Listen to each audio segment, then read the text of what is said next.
Hello everyone, welcome back to my channel. চলে আসলাম আরও একটি নতুন রেসিপি নিয়ে।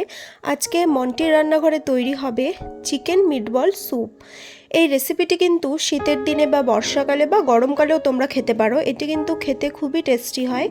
আর এই ঠান্ডার দিনে এমন গরম গরম স্যুপ খেলে কিন্তু শরীরটাও বেশ ভালো হয়ে যায়। খুব কম উপকরণ দিয়ে এই হেলদি স্যুপটি আমি কিভাবে তৈরি করলাম আজকে তোমাদের সাথে সেটাই শেয়ার করব।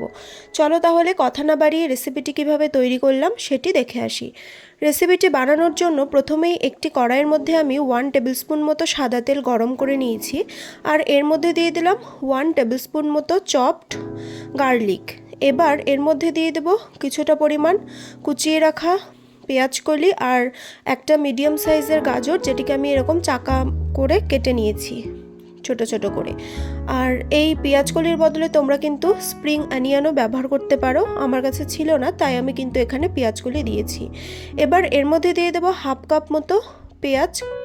আর এই পেঁয়াজটিকে আমি চিলি চিকেনের পেঁয়াজ যেভাবে কাটে ছোট ছোট ডুমডুম করে সেভাবেই কিন্তু কেটে নিয়েছি।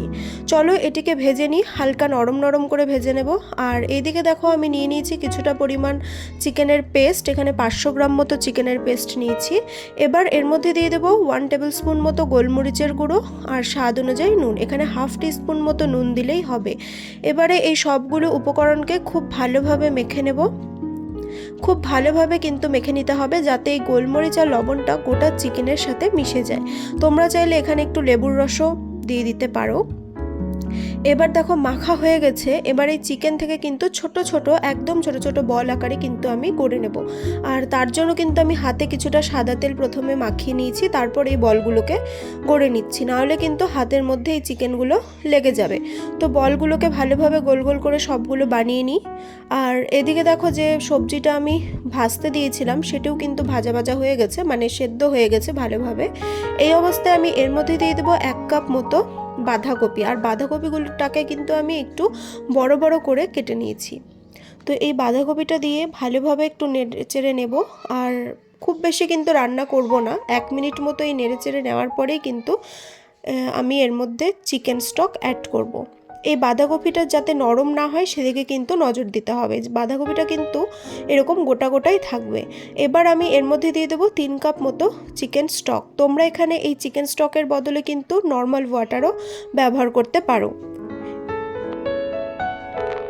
এই রেসিপিটি খেতে যেমন সুন্দর তেমন কিন্তু পুষ্টিগুণে ভরপুর। এবার এর মধ্যে দিয়ে দেবো স্বাদ অনুযায়ী নুন। খুব বেশি নুন দেওয়ার দরকার নেই, যেহেতু চিকেনটিকে আমি নুন দিয়ে মাখিয়েছি আর চিকেন স্টকের মধ্যেও আমার হালকা নুন দেওয়া ছিল, সেই কারণে খুব অল্প পরিমাণে নুন আমি দিয়ে দিলাম। এবারে দেখো চিকেনের এই যে মানে স্যুপটা যখন বয়েল হয়ে আসবে, মানে ফুটে আসবে, তখন কিন্তু এর মধ্যে আমি এক এক করে সেই বানিয়ে রাখা চিকেনের বলগুলোকে দিয়ে দেব। এই ফুটন্ত অবস্থাতে গ্যাসের ফ্লেমটিকে হাই রেখেই কিন্তু এই বলগুলোকে দিতে হবে, যাতে বলগুলো দেওয়ার সাথে সাথে এটি সেদ্ধ হতে শুরু করে দেয়। তো সবগুলো বল দিয়ে দিলাম। তারপরে খুব ভালোভাবে এটিকে 5 থেকে 6 মিনিটের মতো ফুটিয়ে নেব। ফুটিয়ে নেওয়ার পর দেখবে ধীরে ধীরে এই যে বলগুলো সেগুলো কিন্তু উপরে ভাসতে শুরু করেছে। যখন এই বলগুলো উপরে ভাসতে শুরু করবে তখনই কিন্তু বুঝে নিতে হবে যে এই স্যুপটা কিন্তু একদম রেডি, মানে আর চিকেনগুলোও কিন্তু সেদ্ধ হয়ে গেছে। এই বলগুলো যতক্ষণ পর্যন্ত না ভাসবে ততক্ষণ পর্যন্ত কিন্তু এটিকে হাই ফ্লেমে ফুটিয়ে নিতে হবে। এরপরে সবশেষে আমি এর মধ্যে দিয়ে দেবো 1 টেবিলস্পুন মতো গোলমরিচ গুঁড়ো। যেহেতু এর মধ্যে আমি কোনো লঙ্কা ব্যবহার করিনি, তার জন্য এই গোলমরিচটা কিন্তু একটু বেশি পরিমাণেই আমি ইউজ করেছি, কারণ এই গোলমরিচের ঝালটাই কিন্তু স্যুপটার মধ্যে মেন ঝাল উপকরণ। তো দেখো স্যুপটা কিন্তু একদম রেডি। এইবার এটিকে পরিবেশন করার পালা। এই এক বাটি স্যুপ যদি তোমরা খেতে পারো তাহলে কিন্তু তোমাদের শরীরও যেরকম সুস্থ থাকবে, আর এই ঠান্ডার মধ্যে কিন্তু এটি মানে খুবই উপকারী শরীরের জন্য। তো তোমরা এই রেসিপিটি বাড়িতে অবশ্যই একবার ট্রাই করো। আশা করছি তোমাদের এই রেসিপিটি ভালো লাগবে। আমার এই রেসিপিটি যদি তোমাদের ভালো লাগে তাহলে অবশ্যই ভিডিওটি লাইক করবে, শেয়ার করবে এবং চ্যানেলটিকে সাবস্ক্রাইব করে পাশে থাকবে। আরও নতুন নতুন রেসিপি পাওয়ার জন্য অবশ্যই বেল আইকনটিকে প্রেস করে রাখবে। আমি তো চিকেন বল স্যুপ খাচ্ছি, তোমরাও বাড়িতে এই রেসিপিটি একবার ট্রাই করো। আজ তবে চলি, দেখা হবে অন্য কোনো দিন নতুন কোনো রেসিপি নিয়ে। Thank you.